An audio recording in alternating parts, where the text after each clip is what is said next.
What's good, YouTube? HBCU Spotlight here, and I'm back with another banger. If you clicked on the video, then you are under the topic of the video. And wow, oh wow, oh wow. If you are anything like me, you are confused as to what is going on with Coach Art Briles and the situation. And in this video, I will give y'all the real reason that he is no longer the coach at Grambling after being hired for less than a week. Be sure to like the video to get the channel seen by more people. Be sure to sub as well. Without further ado, let's get into it. First of all, who is Art Briles? Briles was widely known around college football as one of the most innovative offensive minds in the game, and his spread offense has become the foundation of many offensive schemes around the country. He is a well-known coach around Texas, as well as the country, and he earned his notoriety at the University of Houston from 2002 to 07. What we have to do is show it. We have prepared, a lot of it for 5 years, some for 4 years, some since January. We prepared our ass off. Now we got to go perform. You understand me? Now we got to put it on the table. Put it on paper, like our man said, okay? They want to talk. We're going to put it on paper. We're going to put that shit on paper where it lasts, where it means something. Hey, I'm proud of you guys. I am proud of your ass. We got a damn good football team. A damn good football team. And by leading the Baylor Bears from 2008 to 2015. He took an abysmal Houston team that was 0-11 before he got there to an eventual 10-4 record and a Conference USA championship. The offensive genius then left Houston before they played in a bowl game in 2007, I may add, and took the job at Baylor.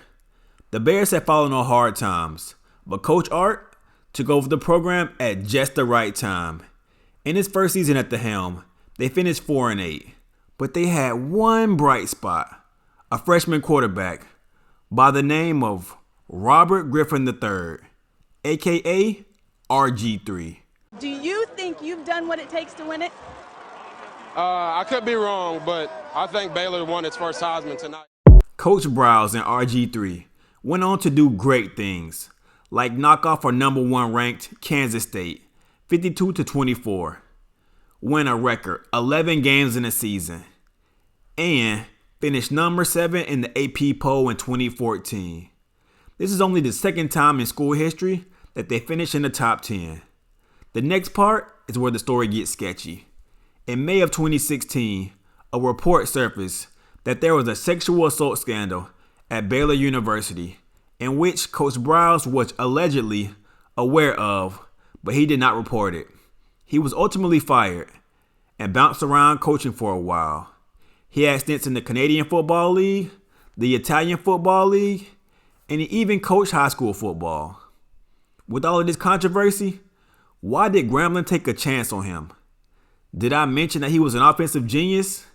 Coach Briles' offenses never averaged fewer than 31.2 points a game from 2010 to 2016, reaching as high as, listen to me now, 52.4 points a game in 2013. And they routinely put up 40 plus points per game in 2011 and 2012, and also in 2014 and 2015. Just a few weeks ago, rumors began to surface that Grambling's new head coach, Hugh Jackson, was possibly bringing in Coach Briles to be a part of his staff. I think it's safe to say that HBCU fans were shocked and pleased to find out that a coach of his caliber and pedigree was not only coming to coach at a black college football, but also the red-hot Southwestern Athletic Conference, aka the SWAC. On February 24th, 2022, Coach Briles was hired by the University of Grambling to serve as their offensive coordinator. The hire was met with mixed reviews. Many were happy, while others were not so pleased. Grambling's solution to this issue was to not announce Coach Briles' hire publicly. Instead, they allowed an exclusive interview between Briles and TV station KTL 6 in Shreveport, Louisiana. There is a reason it has been some time since you last coached college football. After being fired from Baylor back in 2016 amid a campus-wide sexual assault investigation, the NCAA did not find you guilty of any NCAA violations. However, the investigation did find that you failed to report sexual misconduct among your players. What is your response to that? Well, and fortunately, the NCAA didn't find any violations, and Baylor's general counsel exonerated, me and the rest of our staff also, which, was good. It's sad that it was a campus-wide situation where there were we actually didn't get a Title IX person until the fall of 2015. So reporting policies and procedures were not as available as they should be for everybody, including students, on campus. You report what you know, and we did the best we felt at the time, and apparently it wasn't good enough, and I'm sorry for anybody that suffered any consequences because of it. Looking back now, what would you have done differently? That's a huge question. Just made sure that everyone was on the same page about what to do and when to do it and how to report, and how to protect students and everybody involved. I just think, like I said, we're just still learning. I'm still learning, and I'm kind of a good soldier, so to speak. If you tell me what to do, I'm going to do it, and that's just what I've always done. So hopefully, I've learned that people need to recognize the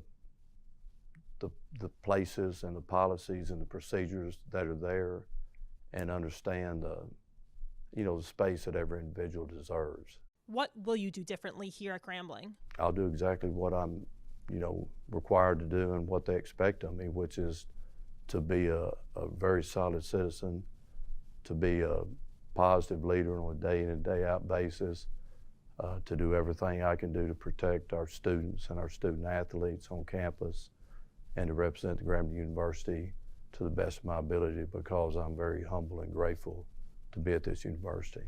If you are made aware of allegations concerning one of your student athletes, what will you do? I'll report it to Title IX immediately, and to Coach Jackson, Dr. Scott. Why should players trust you? Why should parents trust you? And why should the overall Grambling community trust you based on what has happened in the past? I've coached over 40 years, and the word trust is thrown around a bunch. It's the hardest thing to get anybody to do, regardless of the situation, regardless of the environment, regardless of the profession. Trust is a strong word to use. It's always something I took a lot of pride in with our coaches, with our student athletes, with our support staff, that if you said something, people could believe it. I think the only way you can gain trust is by how you perform on a daily basis, how you interact with people on a daily basis, and then you have the opportunity to gain some trust. But there's not a magic wand that you can say and then all of a sudden somebody's going to trust you. You have to earn that trust, and that's certainly what I'll do on a daily basis at Grambling University. Are you ready to face any potential backlash? I don't guess you're ever ready for any backlash, but when you face it, you just face it head on, and hope that people look at the person and give the person an opportunity to prove themselves. The marriage between Coach Art and Grambling was short-lived. Just 4 days after being hired, he was gone from the program.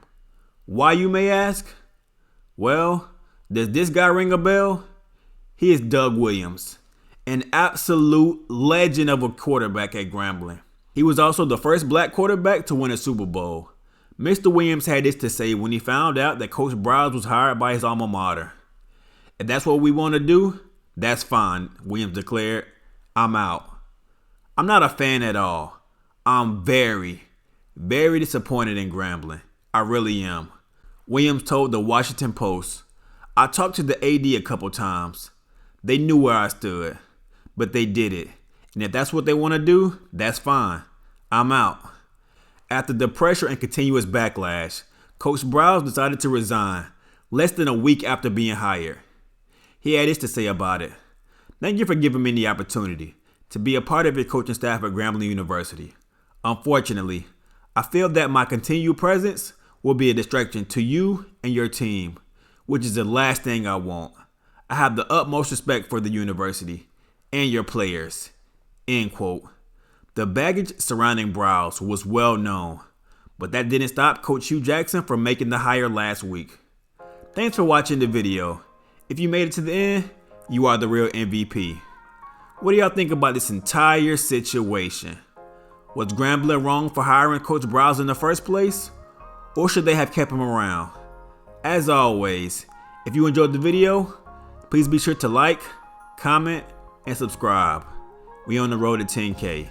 From us, over here at HBCU Spotlight, we out of here. Peace.